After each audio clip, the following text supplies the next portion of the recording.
Welcome to the Industrial Talk Podcast with Scott MacKenzie. Scott is a passionate industry professional dedicated to transferring cutting-edge, industry-focused innovations and trends while highlighting the men and women who keep the world moving.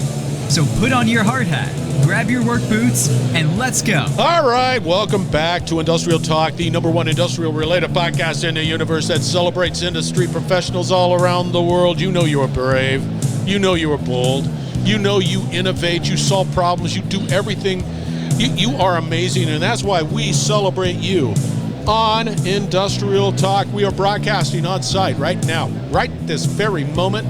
DistribuTech. Orlando, Florida is the location, and it's about 17,000 people that are here to solve challenges and make the world a better place. That's what they're here about. In the hot seat, we have a gentleman by the name of Kevin Kucera. Got it? Did I get it? Absolutely. Kucera. NW Signal Maintenance is the company, and let's just have a conversation. How you doing, man? I'm doing great. Yeah? Look at you, got your IBEW. Are you an IBEW man? I was born and raised in the IBEW, yes. I went through a 5-year apprenticeship in Duluth, Minnesota back in 1990. Yeah, that's it. I was an IBEW too. My apprenticeship was line work, so that's pretty cool. Absolutely. But I don't have a pen. Yeah. Well, it's a funny story. The president of the IBEW gave me my pen. Shut the front door. Really? Do they want to hear the story? Yeah, I want to hear the story. This is a good story. I'm a teacher for residential electricians in the Joint Apprenticeship Training Hall in Seattle, Washington. Part of the program is every summer, for 4 years straight, we go to Ann Arbor, Michigan, and teach the teacher training. So about 3,000 or 4,000 teachers arrive in Ann Arbor. We get taught by PhDs from University of Tennessee, etc. And during the opening ceremony of the first year I went, which was probably 6-7 years ago, I sat in the balcony, front and center, up top, and I love to sing the national anthem. Both Canadian and U.S. I'm a hockey guy. Yeah. So I'm up there belting it out, and I'm kind of by myself. My big group's behind me. I'm just choosing to take pictures. I'm the photo guy also. And I sing both fairly well, and then right after that, the president of the IBEW at the time, Lonnie Stevenson, gave the opening address. And he used me as a marker. Because he heard me singing. No kidding. After that, we go out to the hallway, and I have someplace to be. I have an appointment. Yeah. I'm hustling, and he's coming up behind me, trying to catch me, and I'm like, I don't have any time for you, man. And then finally, the cattle call starts at the door. We start backing up, and we have a talk, and small talk. We get out the door, and one of the passions that people do at this show is trade pins. I was about 15 feet away from him. I spun around. I said, "Hey, Lonnie, I'd be remiss if I didn't ask you for a pin." Well, he came up to me and took this off his lapel and gave it to me. Everybody around me about hit the ground. So that's the story of the pin. Thank you, Lonnie. And it was good meeting you, man. All right, for the listeners out there, Kevin, give us a little background on who you are. What's your background? I am a 34-year veteran in the electrical industry in some nature, coupled with probably about 8 or 9, 10 years into the electrified transportation business. Got a master electrical license in 7 states, general engineering license in California, general contractor's license in California, and we're trying to set the world on fire. Okay, I'm all in. Tell us a little bit about NW Signal Maintenance. Well, NW Signal Maintenance is primarily, initially, a rail services contractor. We put in somewhere in the neighborhood of 24 to 30 miles worth of cell phone systems in tunnels, for instance. We do wheel flat detection.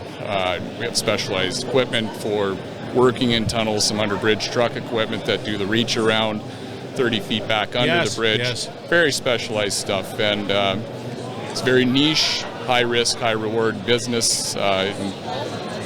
We coupled this new product that we're taking on into our existing business, which is ultra-fast surge arrestor. So we're trying to ultra-fast surge arrestor. Gotcha. Go ahead. Yep. So basically, we're trying to create a new business unit on a relationship that I've had with a manufacturer for the past 14 or 15 years called Advanced Fusion Systems out of Newtown, Connecticut.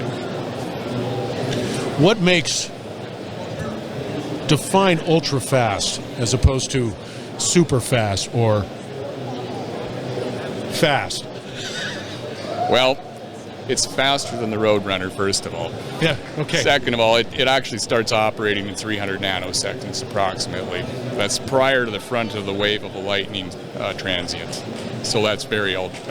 That's ultra fast. Yeah. Why is it important? It's important in the fact that it will actually extend the life of lightning arrestor systems that are in place, which creates less call-outs for the linemen for blowing capacitor banks, closers, etc. That's a operations expense savings by reducing those call-outs, broken equipment, failed equipment. But it is actually designed to prevent electromagnetic pulse damage, particularly E1 waveform. So once the arrestor does its job, does it require replacement? No. So it just provides that interruption? It shunts, if you will, the transient to Earth without interrupting the power. Right. Yeah. So it goes right to ground. Yes.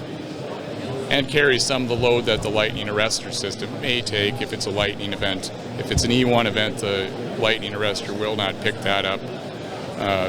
This device is geared towards that. It meets and exceeds the mil-spec requirements by far.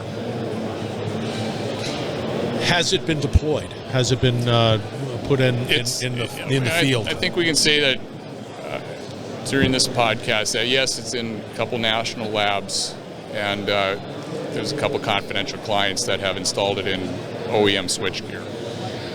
What's the typical age? I mean, it's relatively new. Is it new? This is a technology that basically has hatched into its infancy last year. Interesting. And is there any limitations from a voltage perspective? Our low end is at 4,000 volts. 4 kV. And upper end currently is at 18 kV with working our way over the next 16, 18 months to hopefully 72 kV. Yeah, that'd be pretty, it's a bigger size. Right, they get longer in length, not necessarily larger in diameter. That's right. And easy to install? I mean, if it's installed in an OEM switch gear or some type of a manufactured piece of equipment, that's a snap, if you will, because that'd be done in a shop prior to anything being energized. Every installation that would be a live installation out in the field, factory, plant, etc., that most of them, there's going to be many different varieties, so I'd say everyone has its own personality and every approach. You're going to have shutdown procedures in place, wraparounds. Ideally, we would couple an installation like this in with other maintenance that's scheduled. Yeah. That makes sense. But it's not just from a utility perspective. I think you briefly mentioned the fact that I might have a substation, and my substation is feeding, and it's my substation.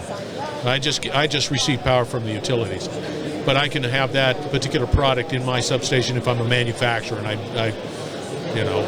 or steel manufacturer. There's a lot of load there. Absolutely, it's not a problem.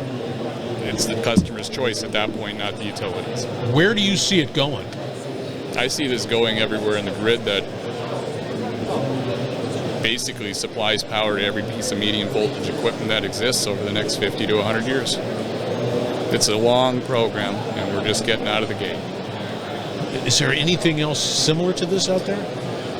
There is a 15 kV device. I believe that it's about the size of a Volkswagen. Ours is about the size of a. Are you kidding me? Ours is about the size of a large coffee cup. Yeah. At the 15 kV. Yeah. You got a product on your. What size is that product? That it's on your desk. Your table. It's about 3.5 inches in diameter, 8 inches high. Yeah, but what's that for? That's 15 kV. It's nothing. Yeah, it's just a little bit larger than your out-of-the-box standard metal oxide varistor type of circuit. Yeah, you can stick it in a nose bag. It's not a problem. Exactly. Yeah, easy. Wow.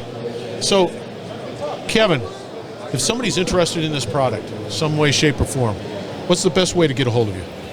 You can go to nwsignal.org or call Kevin at 425-802-1893. Are you out on LinkedIn? Yes. Because I'll just have that link. That's fine. Are you active on that LinkedIn? I need to refresh and rebrand Come on! But put me out there. I'm specialized in EMP protection. You'll love it. Okay, very good. All right, we're going to have all the contact information for Kevin out on Industrial Talk. His product sounds fantastic. Look into it. If you're in the world of energy and resilience. Resiliency. There it is. Look them up. Connect with them. All right, we're broadcasting from DistribuTech. Orlando, Florida is the location. It is something that you need to put on your calendar for next year. If you're in the energy utility space, yes, it is a must. Okay, we're going to wrap it up on the other side. Stay tuned. We will be right back. Thanks, Scott. You're listening to the Industrial Talk Podcast Network.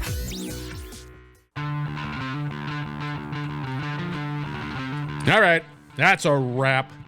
Kevin's his name. NW Signal is the company. The event was DistribuTech. And I got to tell you, if you're in that world, in the utility, energy, infrastructure space, you need to look into DistribuTech. Great collection of individuals and companies, all focused on solving really big problems. Big problem, way above my pay grade, most definitely. You'll have all the contact information for Kevin out on Industrial Talk, so reach out. I'm sure he would love a quick chat with you. All right, again, building a platform. You have a podcast, you have technology, you want to be on a podcast, you want greater amplification, you need to talk to me. Put it out on Industrial Talk. It's an easy solution. We want you to succeed. Be bold, be brave, dare greatly, hang out with Kevin, change the world. We're going to have another great conversation shortly, so stay tuned.